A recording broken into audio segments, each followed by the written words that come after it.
మొదటిగా ఈ అవకాశం ఇచ్చిన తండ్రి అయిన దేవునికి కృతజ్ఞతాస్తుతులు తెలియపరుచుకుంటూ చేరువచ్చిన మీ అందరికీ కూడా క్రీస్తు ప్రభు నామమున వందనండి. అందరికీ వందనాలు. ఆరాధన క్రమంలో మనం వాక్యదానానికి మనం వెళ్దాము. మనము ఈ రోజున ఒక చిన్న పాఠ్యాంశం నేర్చుకునే ప్రయత్నం చేద్దాము. ఫిలిప్పీయులకు రాసిన పత్రిక 3వ అధ్యాయము 13వ వచనం చదువుకొని పౌలు గారు చెప్పిన సందర్భాన్ని కొన్ని విషయాలు మనం ధ్యానం చేసుకుందాము. ఫిలిప్పీయులకు రాసిన పత్రిక 3వ అధ్యాయము 13వ వచనం కనుక మనం చదువుకున్నట్లయితే, సహోదరులారా, నేను ఇదివరకే పట్టుకుని ఉన్నానని తలంచుకొనను. అయితే ఒకటి చేయుచున్నాను, వెనుకున్నవి మరచి ముందున్న వాటి కొరకై వేగిరపడుచు అనే విషయాన్ని అక్కడ ఆయన తెలియపరుస్తూ ఉన్నాడు. ఏమంటున్నాడంటే, వెనుకున్న వాటిని మరచి ముందున్న వాటి కొరకే ఆయన వేగిరపడుచు ఆయన నడుస్తున్నట్లుగా అక్కడ మనము పరిగెడుతున్నట్లుగా పౌలు గారు చెప్తున్నట్లు సందర్భం మనం జ్ఞాపకం చేసుకున్నాం. మనము కూడా మన జీవితంలో కొన్ని సందర్భాల్లో మనం ఆలోచన చేస్తూ ఉంటాము. గతించిపోయిన వాటి గురించి ఆలోచన చేస్తూ ఉంటాము. జరిగిపోయిన వాటి గురించి మనము ఆలోచన చేస్తూ ఉంటాము. మనము కూడా ఏం చేయాలంటే, ఒక క్రైస్తవులకు మనం చేయాలంటే వాటిని విడిచిపెట్టేసి మనకు జరిగినవి ఏవైతున్నాయో వాటిని కూడా విడిచిపెట్టి ముందున్న వాటి కొరకు మనం ప్రయత్నం చేయాలి, ప్రయాసపడాలి. దాని కొరకు ఎదురు చూస్తూ వేగంతో పరిగెత్తగలాలి. ఇక్కడ పౌలు గారు కూడా ఈయన ఫిలిప్పీలో ఉన్న సంఘాన్ని తెలియపరుస్తూ, మీరు గతించిపోయిన వాటి మీద మనసు పెట్టుకున్నారు కానీ నేను పరిగెత్తానని అనుకోలేదు. కానీ పౌలు గారు అంటున్నాడు, నేను ఇదివరకే గెలిచానని కానీ లేదా ఇదివరకు నేను పట్టుకున్నాను అనుకోవట్లేదు, కానీ వెనుకున్న వాటిని విడిచేసి ముందున్న వాటి కొరకు నేను పరిగెడుతున్నాను. అంటే దేవుణ్ణి చూసుకుంటూ ప్రభు వారు చెప్పిన మాటలు వింటూ ఆయన చూపుతున్న గురి మీదే లక్ష్యం ఉంచి దాని కొరకు ఆయన పరిగెడుతున్నట్లుగా మనము చూడగలము. ఈ రోజున కూడా మనం కూడా ఏం చేయాలంటే, మనం మొత్తాన్ని విడిచిపెట్టేసి మనం పొందబోయే నిత్య జీవాన్ని ముందు పెట్టుకొని మనం ప్రయత్నం చేయాలి. దాని కొరకు వేగిరపడుతూ పరిగెత్తాలి. దేని కొరకు?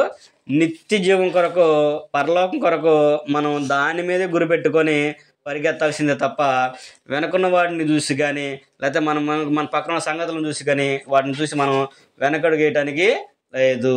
ఇక్కడ పౌలు గారు అదే విషయాన్ని జ్ఞాపకం చేస్తున్నాడు. కనుక మనము ప్రతి విషయంలో కూడా జాగ్రత్త కలిగి వెనుకున్న వాటిని విడిచిపెట్టాలి. నేను ఈ పని చేస్తుంటే ఇప్పుడు బాగుండేది మా పరిస్థితి అనే ఆలోచన వద్దు.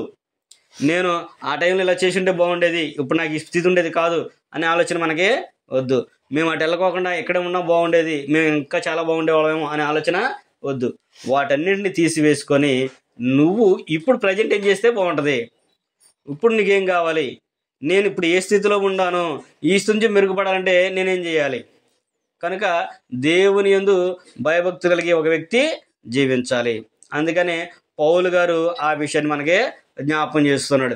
తిమోతి రాసిన మొదటి పత్రికలో 4వ అధ్యాయం 11వ వచనంలో పౌలు గారు అంటాడు, తిమోతి గారికి రాస్తూ అని చెప్పిన సందర్భాన్ని ఒకసారి మనం జ్ఞాపకం చేసుకున్నట్లయితే, ఈ సంగతులను వారికి ఆజ్ఞాపించి బోధించమంటాడు. ఏ విషయాలంట? ఒక సేవకుడు ఏం చేయాలి అంటే సంఘానికి ఒక మంచి ఉపదేశాన్ని ఇవ్వాలి. ఒక విశ్వాసి కూడా ఏం ఆలోచన చేయాలి అంటే, నేను ఇతరులకు మాదిరికరంగా ఉండాలి. నేను నేర్చుకున్నది ఏదైతే ఉందో దాన్ని నాతో పాటు నేను నలుగురికి చెప్పాలి, నా జీవితాన్ని కనపరచాలి. కనుక నేనేమని ఆలోచన చేయాలనే విషయాన్ని ఒక వ్యక్తి అక్కడ తెలియపరచాలనే విషయాన్ని అక్కడ ఆయన తెలియపరుస్తున్నాడు. 4వ అధ్యాయం 15 వచనం కనుక చదువుకున్నట్లయితే, నీ అభివృద్ధి ఏంటంట? నీ అభివృద్ధి అందరికీ తేటగా కనబడే నిమిత్తము వీటిని మనస్కరించి వీటి అందే సాధకము చేసుకొనుము. ఒక వ్యక్తి నీ అభివృద్ధి కనిపించాలి అంటే నువ్వేం చేయాలంటే, నీ అభివృద్ధి అందరికీ తేడా కనబడే నిమిత్తము, నేను ప్రభుని నమ్ముకున్నా, నేను ఒక క్రైస్తవుడిగా ఉన్నా కాబట్టి నా జీవితం మారింది, నా బ్రతుకు మారింది, నా కుటుంబం మారింది, నేను ఈ స్థితిలో ఉన్నాను అనేది ఇతరులకు తెలియపరిచేట్లు నీ అభివృద్ధి అనేది కనపడాలి. అవి కనపడాలి అంటే నువ్వేం చేయాలంటే, పౌలు గారు చెప్పినట్లుగా వీటిని మనస్కరించి వీటిని ఎందు నువ్వు సాధకము చేసుకుంటూ ఉండాలి, వీటి ఎందు నువ్వు భయభక్తి కలిగి ఉండాలి. అక్కడ పౌలు గారు తిమోతి గారితో చెప్పాడు, బోధించడం ఎందును జాగ్రత్తగా నువ్వు ఉండాలి అంటాడు, చదువుట ఎందు జాగ్రత్తగా ఉండమంటాడు, హెచ్చరించే విషయంలో జాగ్రత్తగా ఉండాలి, విశ్వాసం నువ్వు మాదిరికరంగా ఉండాలి. నువ్వు ఎంత ఒదిగి ఉంటావో అంతగా దేవుడు నిన్ను ఎదిగేస్తాడు. అదే విషయాన్ని ఈరోజు సేవకులకి కాకుండా విశ్వాసులు కూడా అప్లై చేసుకున్నట్లయితే ప్రతి దినము ఇంట్లో ప్రార్థన అనేది ఉండాలి. ప్రతి దినము బైబిల్ మనము చదవాలి. ఎల్లప్పుడూ కూడా దేవుని భయభక్తి కలిగి ఉండాలి. యథార్థమైన జీవితం జీవించి దేవుని మీద మనం ఆశ పెట్టుకుని దేవుని మీద మనం నమ్మకం పెట్టి నడిస్తే మన అభివృద్ధి దేవుడు అందరికి కనబడేట్లుగా చేస్తాడు. నీ అభివృద్ధి అనేది కనిపించాలి. నీ అభివృద్ధి కనపడాలంటే నువ్వేం చేయాలి? నువ్వు వీటిని మనస్కరించాలి.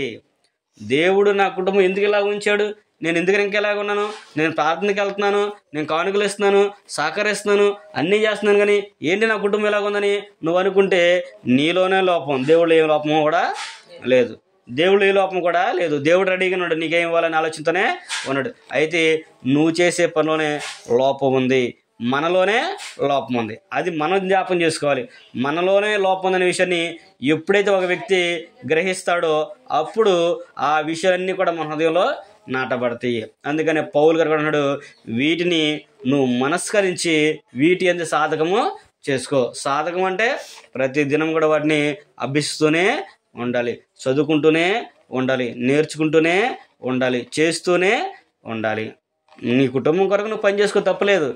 కానీ నీ ఆత్మరక్షణ ముఖ్యం కదా. నీ కుటుంబం ఎంత ముఖ్యమో దానికంటే ముఖ్యమైనది నీ ఆత్మ. మరి ఆత్మరక్షణ ముఖ్యం కదా. మరి ఆత్మ నువ్వేం చేస్తున్నావు? నువ్వు ఆత్మ ఆహారం పెడుతున్నావు, నువ్వు దేహానికి శుభ్రం చేసుకుంటున్నావు, ఆత్మ శుభ్రం చేసుకుంటున్నావా? ఆత్మ శుభ్రం చేసుకుంటున్నావా మనం? మరి అది ఆలోచన ఉండాలి కదా మనకు కూడా. అందుకనే దేవుడు కూడా, దేవుని యొక్క వాక్యం కూడా మనకి చాలా చక్కగా తెలియపరుస్తుంది. పౌలు గారు చెప్పినట్లుగా మనము కూడా వీటిని మనస్కరించి వీటి మీద మనము లక్ష్యం ఉంచాలి. అందుకనే పౌలు గారు అదే విషయం జ్ఞాపకం చేశాడు ఫిలిప్పీ పత్రికలో. నేను ఇదివరకే ఆల్రెడీ పౌలు గారు అన్ని పొందుకున్నాడు. ఆయన విశ్వాసలో మంచి తీరుగా ఉన్నాడు. ఆయన ఏమంటున్నాడు? అయినా కానీ నేను ఇదివరకే పొందినైనా కానీ ఇదివరకు నేను సంబంధించిన అనుకోవట్లేదు. వాటిని విడిచిపెట్టేసా, అవి ఏవైతే ఉన్నాయో వాటిని వదిలిపెట్టేసాక ఇంకా నాకు కావాల్సిన వాటి కోసం నేను పరిగెడుతున్నా. నాకు గోల్ ఏంటంటే నిత్య జీవం, పరలోకం. దాని కొరకే నా ప్రయాస అంతా కూడా. ఎంతమంది ఎన్ని చేసినా కానీ ఎన్ని అనుకున్నా కానీ నేను వాటిని లక్ష్య పెట్టను. నేను దేవుని మీద లక్ష్యం ఇచ్చాను కనుక వాటి కొరకు నేను ప్రయాసపడతాను. నా అభివృద్ధి అందరికీ తేటగా కనబడే నిమిత్తము నేను వీటిని మనస్కరిస్తాను. దేవుని మాటలందు లక్ష్యం ఉంచుతాను. నేను నిజమైన క్రైస్తవుడిగా, నిజమైన విశ్వాసిగా, నిజమైన సేవకుడిగా నేను బ్రతుకుతాను అనే ఆలోచన ఎప్పుడైతే మనం కలిగి ఉంటామో దేవుడు అప్పుడు మన పరిస్థితిని నూరంతలుగా మారుస్తాడు. ఇతరులకు మాదిరికరంగా మనల్ని జీవించేటట్లుగా చేస్తాడు అనేది దేవుని యొక్క వాక్యం మనకి తెలియపరుస్తుంది. అలా జీవించిన వారు కూడా మన మధ్యలోనే చాలామందిని మనము చూస్తూ ఉంటాము. కనుక మన విశ్వాసులకి మాదిరిగా ఉండాలి. మన విశ్వాస విషయంలో అంటే తోటి వారికి మనము మాదిరికరంగా ఉండాలి. ఇప్పుడు అందుకని ఏమన్నాడు? నువ్వు ఇతరకరమండి వీటన్నిటి కూడా నువ్వు మనస్కరించు. వీటన్నిటి కూడా మనస్కరించు అనుకోండి, వాటి సాధన తీసుకుని అనుకోండి, ఇతరులు ఎవరు కూడా మనల్ని వేలు పెట్టి చూపించడానికి అవకాశం అనేది ఉండదు. అందులో ప్రాముఖ్యంగా ఒక క్రైస్తవురాలు, ఒక సేవకుడైనా కానీ ఏమంటే ఆదివారం ఆరాధన అనేది మానకూడదు. ఆదివారం ఆరాధన అనేది మానకూడదు. ఇది నేను నియమించిందా, లేకపోతే సేవకుడు నియమించిందా, లేకపోతే మనం అనుకున్నదా? దేవుడే దాన్ని తెలియపరుస్తున్నాడు. హెబ్రీయులకు రాయబడిన పత్రిక కనుక మనం చదువుకున్నట్లయితే హెబ్రీయులకు రాయబడిన పత్రికలో 10వ అధ్యాయము 24 వచ్చిన కనుక మనం చదువుకుంటే మనందరూ తెలిసిన విషయాలు ఇవన్నీ కూడా ఒకసారి జ్ఞాపం చేసుకుందాము. హెబ్రీయులకు రాయబడిన పత్రిక 10వ అధ్యాయము 24, 25 వచ్చిన కలిసి ఉంటే అక్కడ చదువుకున్నట్లయితే, కొందరు మానుకొనుచున్నట్టుగా సమాజముగా కూడుట మానక ఒకరికొకడు హెచ్చరించుచు ఆ దినము సమీపించిన మీరు చూచిన కొలది మరి ఎక్కువగా అలాగు చేయొచ్చు ప్రేమ చూపుటకును సత్కార్యము చేయుటకును ఒకరినొకడు పురికొల్పలని ఆలోచింతుము. ఏం చేయాలంట?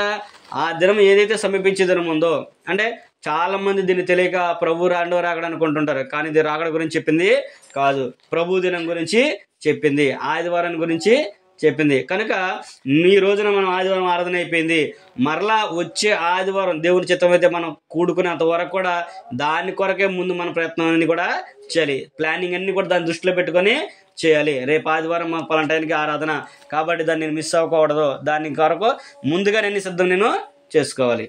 ఏది వచ్చినా సరే, ఎవరు వచ్చినా సరే, ఎన్ని ఇబ్బందులు ఉన్నా సరే నేను దాని కొరకే ముందుండాలి. దానికే ప్రథమ స్థానం ఎప్పుడైతే ఇస్తావో దేవుడు నీ ఆటంకాలన్నింటినీ కూడా తొలగిస్తాడు. నీవు ఎప్పుడైతే దేవుని సన్నిధికి రావడానికి ముందు ప్రాధాన్యత ఇస్తావో నీకు ఏవైతే అడ్డంకులు వస్తాయో వాటన్నింటిని కూడా దేవుడు తొలగిస్తాడు. అయితే నీకు ముందు పరీక్ష ఉంటుంది. నీకు పరీక్ష ఉంటుంది. ఏంటి? నువ్వు ఆదివారం వస్తావా మానతావా అనే విషయాన్ని దేవుడు కొన్ని సందర్భాలు మనల్ని శోధిస్తూ ఉంటాడు. ఏదో బంధువులు ఇచ్చి ఆటంకం పెట్టడం, చుట్టాలు వచ్చి ఆటంకం పెడతామో, లేకపోతే అనారోగ్య పరిస్థితి వచ్చి ఆటంకం పెట్టడమో. అనారోగ్య పరిస్థితి కూడా ఒక ఆటంకమే. నిన్ను దేవుడు పరీక్షిస్తున్నాడు, నువ్వు అనుకోవాలి, నాకు బాగాలేదు, నొప్పులు వస్తుంది, జ్వరం వచ్చింది, సరే అయినా సరే నేను మానకూడదు. మనకి ఏదైనా బాగా పోయినా, ఏదన్నా ఇబ్బందిగా ఉన్నా కానీ, కొన్ని చిరాకులున్నా కానీ, ఏదైనా ఫంక్షన్లన్నా, పెళ్ళిళ్ళన్నా, లేకపోతే ఊరన్నా ఆగుతామా? ఏమీ ఆగం, ఏ పని కూడా ఆపం. కానీ ఆరాధన అనేసరికి ఏం చేస్తారు? పర్వాలేదులే, ఏమైందిలే అనే ఆలోచన మనము కలిగి ఉండం. కానీ ఒక వ్యక్తి అలాగా ఉండకూడదు, ఒక క్రైస్తవుడు అలాగా ఉండకూడదు, ఒక క్రైస్తవులు అలాగా ఉండకూడదు. మొదటి ప్రాధాన్యత దేవునికి మనం ప్రేరణ ఇవ్వాలి. ప్రేరణ ఇచ్చామనుకోండి, దేవునికి ముందు మనం ప్రాధాన్యత ఇచ్చామనుకోండి, దేవుడు కూడా నీ చిక్కులన్నింటిని కూడా ఆయన తొలగిస్తాడు. ఒకసారి వస్తారు, 2 సార్లు వస్తారు, 3 సార్లు వస్తారు, 4 సార్లు ఏం చేస్తారు? పలానా టైంకి మనం వెళ్ళకూడదు. వెళ్తే ఏంటి, వాళ్ళు వెళ్ళినా కానీ మన దగ్గర ఉండరు, వాళ్ళు దేవునికే ప్రార్థిస్తారు. కుదిరితే మనోడు వాళ్ళతో ఆరాధనకి వెళ్దాం, అంతే తప్ప వెళ్ళి మళ్ళీ వాళ్ళని ఇబ్బంది పెడుతుంది దేనికైనా ఆలోచన దేవుడు వారికి కలిగిస్తాడు. నువ్వు చేసే పనిని బట్టి ఇతరులు వాళ్ళు మారడానికి అవకాశం ఉంటుంది. మనం అలా చేయలేదనుకోండి, వాళ్ళు కూడా వెళ్తే ఏమైంది, వాళ్ళు ఉంటారా అంటే పోసారి ఉంటాడుగా, ఏమైంది, ఒక వారం అంతే ఏమైందిలే అనే ఆలోచన ఉంటుంది. కానీ ఒక క్రైస్తవుడు ఆరాధన మానకూడదు అనేది దేవుని యొక్క ఆజ్ఞ. దేవుని సేవించే విషయంలో ఒక వ్యక్తి మానకూడదు అనేది దేవుడు తన విషయంలో మనకి చెప్పినటువంటి ఆజ్ఞ ఉన్నది అనే విషయాన్ని మనము గ్రహించాలి. అందుకనే మనము ఎప్పుడైతే దేవునికి మొదటి ప్రాధాన్యత ఇస్తామో అప్పుడు దేవుడు కూడా మనకి అభివృద్ధి అనేది కలిగిస్తూ ఉంటాడు. మనం ప్రార్థన చేసుకోవాలి, దేవుణ్ణి మనము అడగాలి. దేవుని మనం అడిగితే ఆయన ఎవరినంటే ఏది కూడా లేదు. కీర్తన గ్రంథము 118వ అధ్యాయం కనుక మనం చదువుకున్నట్లయితే, కీర్తన గ్రంథము 118వ అధ్యాయము 25వ వచనం కనుక మనం చదువుకుంటే, అక్కడ కీర్తనకారుడు అని చెప్పి ఈ విషయాన్ని మనకి జ్ఞాపకం చేస్తున్నాడు. ఏమంటున్నాడు? 118వ అధ్యాయము 25వ వచనం కనుక మనం చదువుకుంటే అక్కడ ఆయన ఏమన్నాడంటే, యెహోవా దయచేసి నన్ను రక్షించుము, యెహోవా దయచేసి అభివృద్ధి కలిగించుము అనే విషయాన్ని తెలియపరుచుడు. ఏంటంట? యెహోవా దయచేసి నన్ను రక్షించు, నన్ను అభివృద్ధి పరచు. మరి మనం అడుగుతున్నామా? మనం చేస్తున్నామా?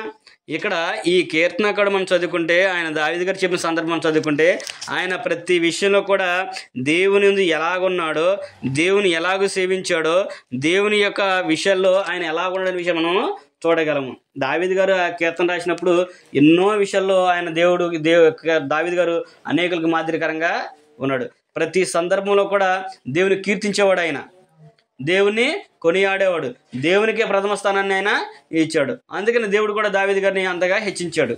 అందుకనే దావీదు గారు అన్నాడు, దేవా నన్ను రక్షించు, దేవా నాకు అభివృద్ధి కలిగించు, నాకు సహాయాన్ని చేయని చెప్పేసి దావీదు గారు అడిగినట్లుగా మనము చూడగలము. అలాగే మనము కూడా ఏ విషయాల్లో అభివృద్ధి చెందాలో అది మనం తెలుసుకొని దేవుని మనం అడిగేవారిగా ఉండాలి.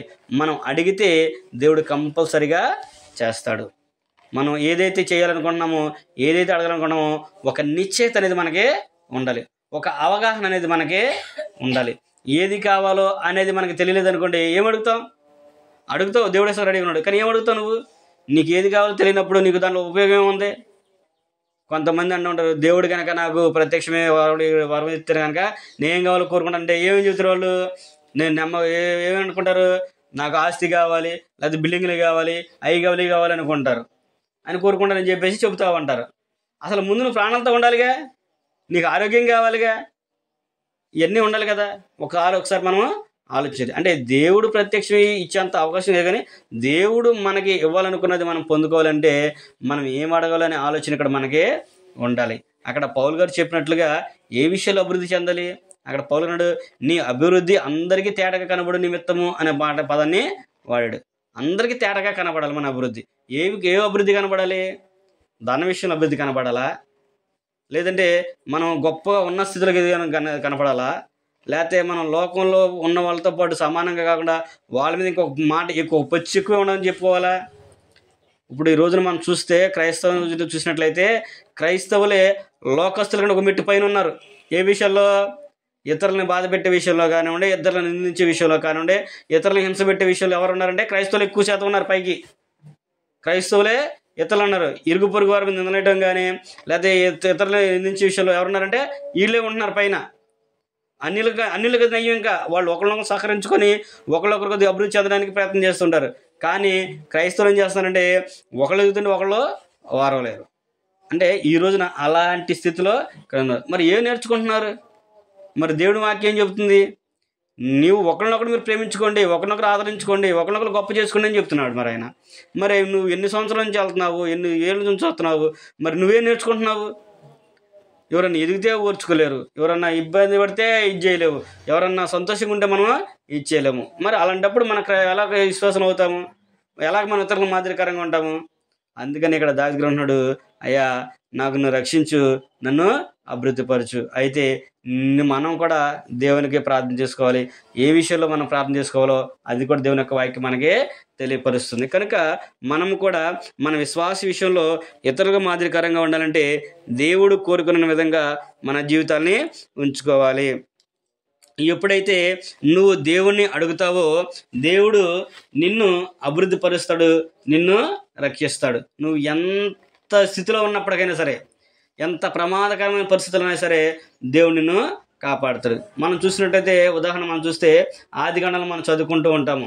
అబ్రహాం కుమారుడైన ఇస్సాకుని గురించి మనం చదువుకుంటూ ఉంటాము. ఇస్సాకు ఆ సంవత్సరము ఆ దేశమందు పట్టణం ఉండేవాడే పంట వేశాడు, ఆయన విత్తనం వేశాడు. ఏమి జరిగింది? అది 100 పంట పండింది. ఫిలిష్తీయులందరూ కూడా అసూయపడ్డారు ఆయన మీద. ఫిలిష్తీయులందరూ కూడా అసూయపడ్డారంట. ఎందుకు? మేము ఇన్ని సంవత్సరాల నుంచి పంట వేస్తున్నాము, ఇన్ని సంవత్సరాలు ఇక్కడ మేము జీవిస్తున్నాము, మరి చుట్టుపక్కల ఉన్న మా చేలు పండలేదు, కానీ ఈయన చేలు పండిందేంటి, ఈయనది పండిందేంటి అనే ఆలోచన వాళ్ళు కలిగి ఆయన మీద అసూయపడ్డారు.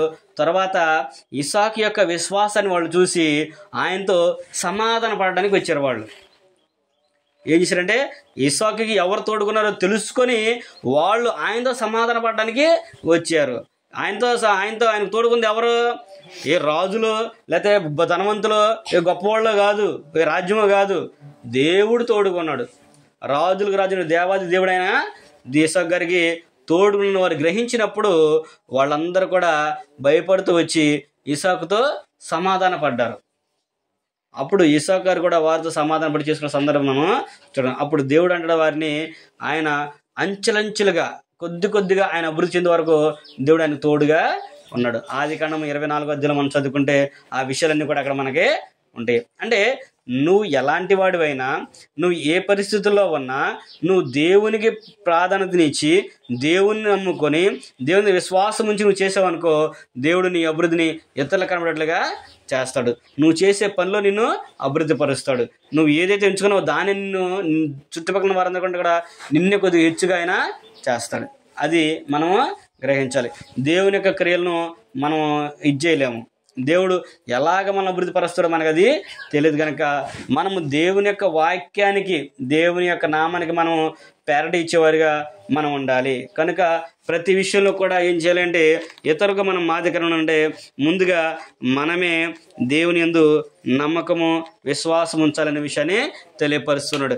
అదే విషయాన్ని అపోస్తులు కూడా అడిగారు. అపోస్తులు కూడా దేవుని ప్రార్థించి అడిగినట్లుగా మనము చూడగలము. లూకా సువార్తలో కనుక మనం చదువుకున్నట్లయితే లూకా సువార్తలో 17వ అధ్యాయము 5-6 వచనం కనుక మనం చదువుకుంటే అపోస్తులందరూ కూడా దేవుణ్ణి అడిగినట్లుగా మనం ప్రభువారిని అడుగుతున్నారు. శిష్యులందరూ కూడా ఏమని అడుగుతున్నారు వారిని మనం చూసినట్లయితే 5-6 వచనం కనుక చదువుకున్నట్లయితే లూకా సువార్త 17వ అధ్యాయము 5-6 వచనాలు. అపోస్తులు మా విశ్వాసం వృద్ధి పొందించమని ప్రభుతో చెప్పగా ఏమన్నారు వాళ్ళు? మా విశ్వాసాన్ని అభివృద్ధి పొందించమని వాళ్ళు అడుగుతున్నారంట. ప్రభువారి విషయంలో శిష్యులే, అయ్యా మా విశ్వాసాన్ని అభివృద్ధి పరిచయ్యా, మాకు సహాయం చేయమని చెప్పేసి వారిని అడిగితే వారికి సమాధానం చెప్తున్నారో చూడండి. అందుకు ప్రభు ఏమన్నాడంటే, ప్రభువు మీరు ఆవగింజంత విశ్వాసం ఉంచితే ఈ కమ్మల చెట్టును తీసి ఒకడేమంటది వేస్తుంది. ఈ కమ్మల చెట్టును తొలగించి పెలగించమన్నప్పుడు అది పెలగించి సముద్రంలో వేయబడుతుంది. అయితే ముందు మనలో విశ్వాసం ఉండాలి, ముందు మనలో క్లారిటీ అనేది ఉండాలి, మనలో నిశ్చయత అనేది ఉండాలి, మనము నిలకడగా ఉండాలి. నువ్వు ఏ పని అయితే చేస్తున్నావో ఆ పనిలో నీకు నిలకడ అనేది ఉండాలి. నువ్వు ఏదైతే అనుకున్నావో దాని మీద నువ్వు నిలబడి ఉండాలి. నువ్వు ఏదైతే విశ్వాసం అనుకున్నావో ఆ విశ్వాసం నువ్వు గట్టిగా పట్టుకోవాలి. అందుకని ప్రభువు అన్నాడు, వాళ్ళు అడుగుతారు, అయ్యా మా విశ్వాసాన్ని అభివృద్ధి పరిచయ్యా అని చెప్పి అడిగారు. కానీ వాళ్ళు ఎందుకు అడిగారో దేవునికి ప్రభువారికి తెలుసు. ప్రభువారు ఏమన్నాడు వాళ్ళకి సమాధానంగా, నేను అభివృద్ధి పరుస్తాను, అది అలాగ ఉంచండి, అయితే ముందు మీరు విశ్వాసంతో ఉండండి, మీరు విశ్వాసం కలిగి ఉండండి. నేను ఈ పని చేస్తున్నాను, అయ్యిద్దా అవదా, నేను చేస్తున్నాను, చేయగలనా చేయలేనా అని ఇదొద్దు నీకు.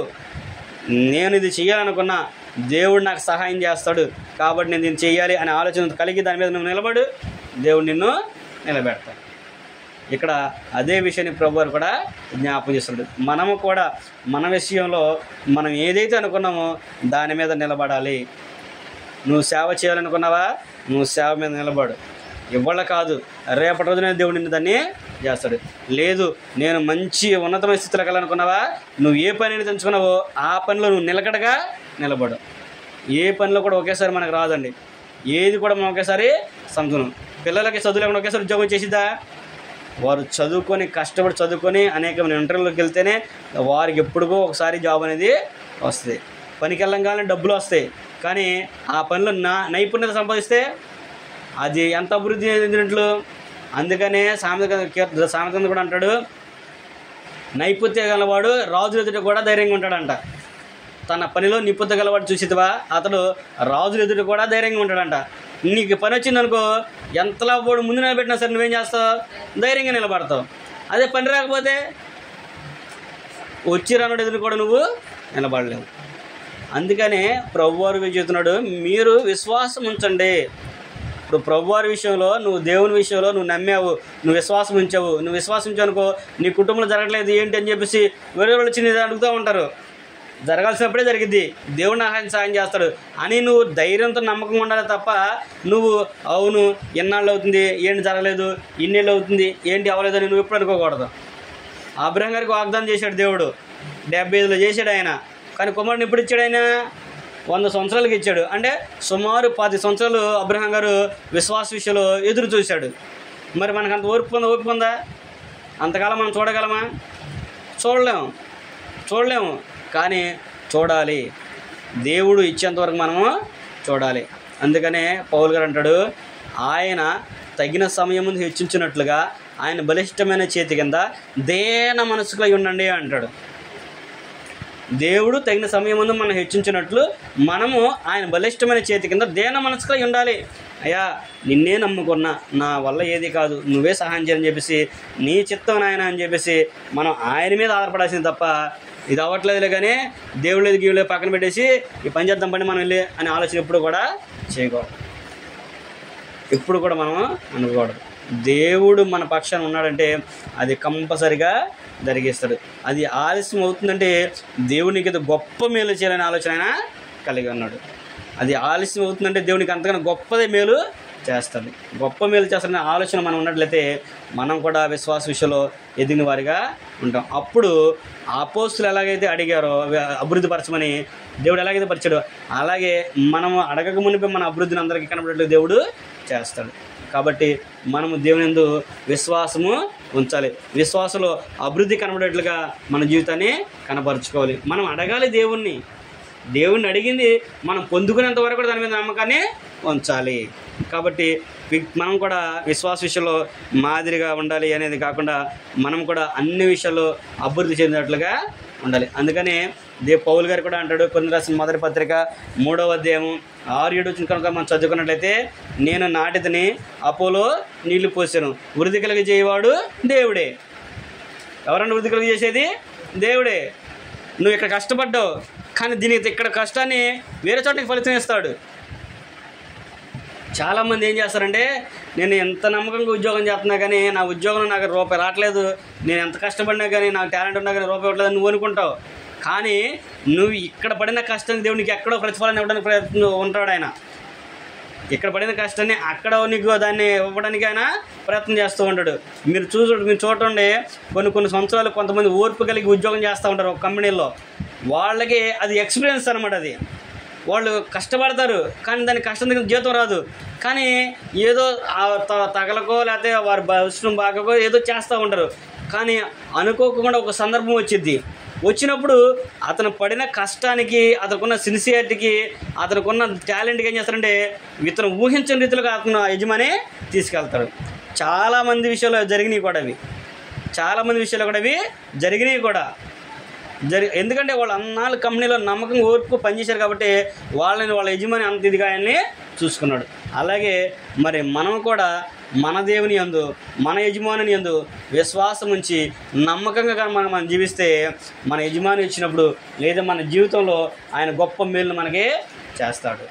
మన యజమాని అంత ఈ సామాన్యంగా వదిలిపెట్టేవాడు కాదు. మనం పావలా చేస్తే 10 రూపాయలు ఇచ్చే యజమాని ఆయన. వీళ్ళు పావలా చేస్తే 5 రూపాయలు ఎత్తారు, రూపాయి 5 రూపాయలు ఎత్తారు తప్ప మన యజమాని అయితే పావలా చేస్తే 10 రూపాయలు ఇచ్చాయన ఆయన రెట్టింపు గణతనైనా వేస్తాడు. వీళ్ళు ఇచ్చే కొంతకాలం అయిపోతాయి, కానీ ఆయన ఇచ్చేది యుగాలు కూడా ఉంటుంది. మన పిల్లలకు కూడా ఆయన అభివృద్ధిని కలిగిస్తాడు. ఆ అభివృద్ధి కలిగించాలి అంటే మనము దేవుని మాటలందు లక్ష్యం ఉంచాలి. నిజమైన విశ్వాసాన్ని మనము కలిగి ఉండాలి. మన విశ్వాసము ఇతరులకి కనబడేట్లుగా, మన అభివృద్ధి ఇతరులకు కనబడేట్లుగా వారి ఎదుట మన ప్రయత్నం అనేది ఉండాలి. అంతేకాకుండా మనము ఏదైతే నమ్మకం ఉంచామో, ఏదైతే విశ్వాసం ఉంచామో, ఏదైతే మనం మాట్లాడామో ఆ మాట మీద మనము నిలబడాలి. అలా నిలబడితే దేవుడు కూడా మన పక్షాన ఉండి మనకి సహాయాన్ని చేస్తాడు. అందుకనే పౌలు గారు కూడా అదే విషయాన్ని చెప్పాడు. నేను నాటాను, అపోలో నీళ్ళు పోసాడు, వృద్ధి కలిగి చేయవాడు దేవుడే. అలాగే సేవకుడైనా సరే మనం ఇక్కడ వాక్యం చెప్పాం, కానీ దానికి ఫలితం దేవుడు ఇంకో చోట ఇస్తాడు. దానికి జీతం అనేది ఇంకొక చోట ఇస్తాడు. సేవకుడికి మనం ఉన్నాము, ఏంటి ఇన్ని సంవత్సరాల నుంచి పని చేస్తున్నాను, ఇంత ప్రయాసపడినప్పటికీ కనీసం 2 ఆత్మలు కూడా రాదండి నువ్వు అనుకుంటావు. కానీ నీకు తగినట్టుగా ఎక్కడ ఇవ్వాలో దేవునికి ఆయనకి తెలుసు, ఎక్కడ ఇవ్వాలో ఎప్పుడు ఇవ్వాలో ఆయనకి తెలుసు. అలాగే మనం కలిగి జీవిస్తే దేవుడు నిజంగా మన అభివృద్ధిని అందరికీ కనబడేట్లుగా మన జీవితాన్ని కూడా మారుస్తాడనే విషయాన్ని ప్రతి ఒక్కరు కూడా జ్ఞాపకం చేసుకోవాలనే విషయాన్ని కూడా తెలియపరుస్తూ ఉన్నాడు. అలాగే 3వ విషయాన్ని కనుక మనం చూసినట్లయితే అభివృద్ధి విషయంలో కూడా సామెతల గ్రంథము 11వ అధ్యాయము 24వ వచనం కనుక మనం చదువుకుంటే అక్కడ సామెతల గ్రంథకర్త అంటాడు, తగిన దానికన్నా తక్కువిచ్చి ధ్యానస్థితిలోకి వెళ్ళిన వాళ్ళు ఉంటారు, వానికి ఉన్న దానికంటే కూడా ఎక్కువ ఇచ్చి అభివృద్ధి చెందిన వారు కలరు అన్నాడు. వెదజల్లి అభివృద్ధి చెందిన వారు ఉన్నారంట. వెదజల్లడం అంటే మనకున్నది ₹10 మన దగ్గర ఉంది, కానీ ఆ ₹10 కూడా ఆయనకి ఇచ్చేసాం అనుకోండి, ఆయన పని కొరకు ఆయన ఎక్కువగా మనకే ఇస్తాడు. పేద విధవరాల గురించి మనం చదువుకుంటూ ఉంటాం, మన రాజు గ్రంథం మనం చదువుకుంటాము. ఏలే గారి విషయంలో మనం చూస్తాము, ఆమె దగ్గర ఏమీ కూడా లేదు, కానీ ఆ పూట వరకే ఆమె కొమ్ముడు ఆయన తిని చనిపోదాం అనుకున్నారు. కానీ దేవుడు ఏం చేశాడు, 3.5 సంవత్సరాలు కరువు కాలం అంతా కూడా దేవుడు వారిని పోషించాడు. ఆమె కుటుంబం అంతా కూడా పోషించాడు. తర్వాత మరలా ఆమె జీవితంలో ఎప్పుడు కరువు అనే పరిస్థితి ఉండేది కాదు, లేదనుకుంటున్నాను నేనైతే. దేవుడు ఇచ్చిన విషయాన్ని బట్టి చదువుకుంటే ఉండదు కూడా. అంత గొప్ప ఘనత దేవుడు ఆయనకి ఇచ్చాడు. ప్రభువారు కూడా అంటాడు, ఆయన దేవాలయంలో కూర్చొని కానుకలు పెట్టి కూర్చున్నప్పుడు అందరు కూడా వారు అక్కడ కొద్ది తీసుకొచ్చి వేస్తూ ఉన్నారు, వారు కలిగిన దాంట్లో కొద్ది తీసుకొచ్చి వేస్తూ ఉన్నారు. కానీ ఒక పేద విధవరాలు ఏం చేసిందంటే, పేదవాళ్ళు వచ్చి తన జీవనం అంతా కూడా వేసింది. అప్పుడు ప్రభువారు ఏమన్నాడు, వీళ్ళు తీసుకొచ్చి వేసిన ఎక్కువ అన్నాడా, ఆమె ఇచ్చింది ఎక్కువ అన్నాడా? ఆమె ఇచ్చిందే ఎక్కువ అన్నాడు. ఇదిగో ఆమె ఎక్కువ ఇచ్చింది, తన జీవనం అంతా కూడా వేసింది. అంటే మనకున్న దాంట్లో బిగబట్టి మనం ఇచ్చామనుకోండి, అది మనకేది కాదు. దేవునికి ఇచ్చే విషయంలో కూడా మనం సంపూర్ణంగా ఇవ్వాలి. మనం ఇచ్చే విషయంలో మనం ఎప్పుడైతే అభివృద్ధి చెందుతామో అప్పుడు దేవుడు కూడా మనకి అభివృద్ధి అనేది చూపిస్తాడు. ఎవడైతే వెదజల్లుతాడో ఎంతైతే జల్లుతామో అంతే పంటనే కోసుకుంటారు.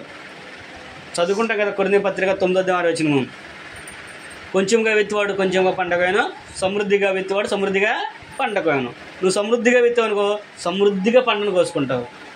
నువ్వు కొంచెం అయితే అనుకో, కొంచెమే కోసుకుంటావు. అంతే కదా. ఎకరం పంట అయితే ఎకరం కోసుకుంటాం. అదే 4 ఎకరాలు వేసుకుంటే 4 ఎకరాలు కోసుకుంటావు. నువ్వు ఎంత పంట వేస్తావో అంతే నువ్వు కోసుకుంటావు.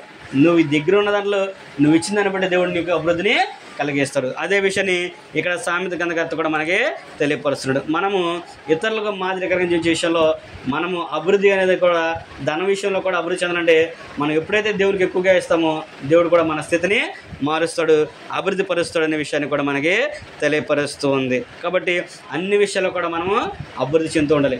అంతేకాకుండా కృప విషయంలో కూడా అభివృద్ధి చెంది ఉండాలి. మనం ఎప్పుడైతే దేవుని సేవ నిమిత్తము దేవుని పని కొనికి మనం దేవునికి ఇస్తామో అది దేవునికి ఇస్తున్నామని మనం తలంచిస్తే కనుక మనల్ని దేవుడు కృప విషయంలో కూడా అభివృద్ధి పరుస్తాడంట. కొరింథీయులకు రాయబడిన మొదటి పత్రికలు మనం రెండో పత్రిక మనం చూసినట్టయితే కొరింథీయులకు రాయబడిన రెండో పత్రిక 8వ అధ్యాయం కనుక మనం చదువుకుంటే అక్కడ పౌలు గారు అంటాడు, ఒక విషయాన్ని జ్ఞాపకం చేస్తున్నాడు. కొరింథీయులకు రాసిన రెండో పత్రిక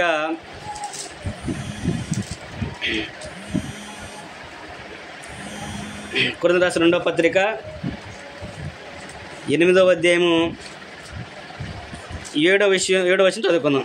కొరింథీయులకు రాసిన రెండో పత్రిక 8వ అధ్యాయము 7వ వచనం కనుక మనం చదువుకున్నట్లయితే ప్రతి విషయంలోనూ అనగా విశ్వాసమందును ఉపదేశమందును జ్ఞానమందును సమస్త జాగ్రత్త యందును మీకు మా ఎడల ఉన్న ప్రేమ యందును ఎలాగూ అభివృద్ధి పొందుచున్నారో అలాగే మీరు ఈ కృప యందు కూడా అభివృద్ధి పొందినట్లు చూచుకొనుడి. ఏంటి సందర్భం అని మనం చూసినట్లయితే మాసిదోనియాలో ఉన్న సంఘము వాళ్ళు నిరుపేదలైనా కానీ వారి దాతలు రాకుండా బహుగా ఉన్నప్పుడు ఆయన పౌలు గారికి వారి అపప్రోదిత వలన వారి కానుకల్ని పంపించినప్పుడు పౌలు గారు అంటాడు, నాకేదో కొదువు కందని మీకు చెప్పట్లేదు కానీ మీ లెక్కకు విస్తారమైన ఫలం రావాలని మీకు చెబుతున్నాను. అయితే మీ లెక్కకు విస్తారమైన ఫలం రావాలనుకున్నప్పుడు మీరు ఏం చేస్తారంటే ఇస్తున్నారు కనుక మీరు ఎలాగైతే ఉపదేశమందు జ్ఞానమందు జాగ్రత్త యందు మీరు మమ్మల్ని ప్రేమించే విషయం అంటే సేవకుని ప్రేమించే విషయంలో అభివృద్ధి పొందుతున్నారో అదే కాకుండా దేవుని కృప యందు కూడా మీరు అభివృద్ధి పొందాలని కోరుకున్నాను అంటున్నాడు ఆయన. చూడండి మరి ఎంత గొప్ప ధన్యత అది. మనము ఉపదేశం ముందు జ్ఞానం ముందే కాకుండా ఇచ్చే విషయంలో కూడా మనం అభివృద్ధి చెందామనుకోండి అది కృపకి మూలం అవుతుంది అనే విషయాన్ని ఇక్కడ పౌలు గారు కూడా చెబుతున్నాడు. ఆయనకి ఏదో తక్కువైనా అంటాడు ఆయన, నేను ఏదో తక్కువైనానో చెప్పలేని మీ లెక్కకు విస్తారమైన ఫలం రావాలంటే మీరు చేయండి, ఇది మీకు మేలు అనే విషయాన్ని అక్కడ ఆయన తెలియపరచండి. కృప విషయంలో కూడా మనం అభివృద్ధి చెందుతామనే విషయాన్ని అక్కడ పౌలు గారు కూడా తెలియపరిచినట్లుగా మనము చూడగలము. కనుక మనము అన్ని విషయాల్లో కూడా దేవుని యందు భయభక్తులు కలిగి ఉండి దేవుని యొక్క వాక్యానికి విధేయులుగా జీవించాలనే విషయాన్ని మనము జ్ఞాపకం చేసుకోవాలి. కనుక ఇప్పటి వరకు కూడా మనం ఏంటంటే మన విశ్వాసము ఇతరులకు మాదిరికరంగా ఉండాలి.